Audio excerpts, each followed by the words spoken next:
बुद्ध का चचेरा भाई देवदत्त सदा ही बुद्ध को नीचा दिखाने की चेष्टा में लगा रहता था, मगर उसे हमेशा मून की ही खानी पड़ती थी। एक बार बुद्ध जब कपिलवस्तु पहुंचे तो अनेक कुलीन शाक्यवंशी राजकुमार उनके अनुयायी बने। देवदत्त भी उनमें से एक था। कुछ समय पश्चात देवदत्त ने भी कुछ जादुई शक्तियां प्राप्त की और एक बार उनका प्रदर्शन मगध के भावी सम्राट अजातशत्रु के समक्ष किया।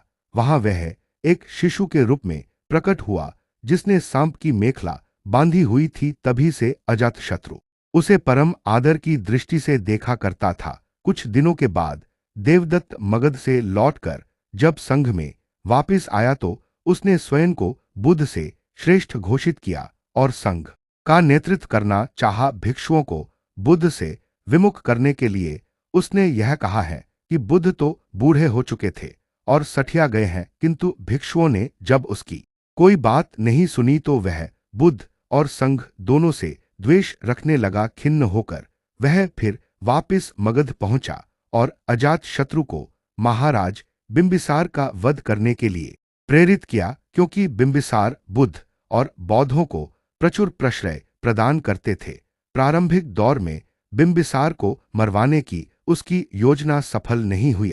उसने 16 धनुर्धारियों को बुद्ध को मारने के लिए भेजा, किंतु बुद्ध के व्यक्तित्व से प्रभावित हो सारे उनके ही अनुयायी बन गए। क्रोध में देवदत्त ने तब बुद्ध पर ग्रीककूट पर्वत की चोटी से एक चट्टान लुढ़काया, जिसे पहाड़ से ही उत्पन्न हो 2 बड़े पत्थरों ने रास्ते में ही रोक दिया। देवदत्त के क्रोध की सीमा न रही। उसने एक दिन मगध राज के अस्तबल में जाकर एक विशाल हाथी नालगिरी को ताड़ी पिलाकर बुद्ध के आगमन के मार्ग में भेज दिया। नालगिरी के आगमन से सड़कों पर खलबली मच गई और लोग जहां तहां भाग खड़े हुए।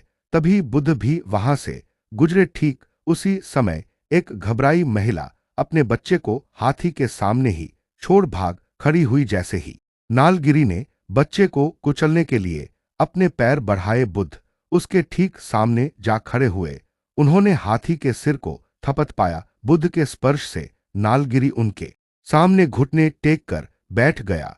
नालगिरी हाथी की इस घटना से देवदत्त मगध में बहुत अप्रिय हुआ और उसे तत्काल ही नगर छोड़कर भागना पड़ा।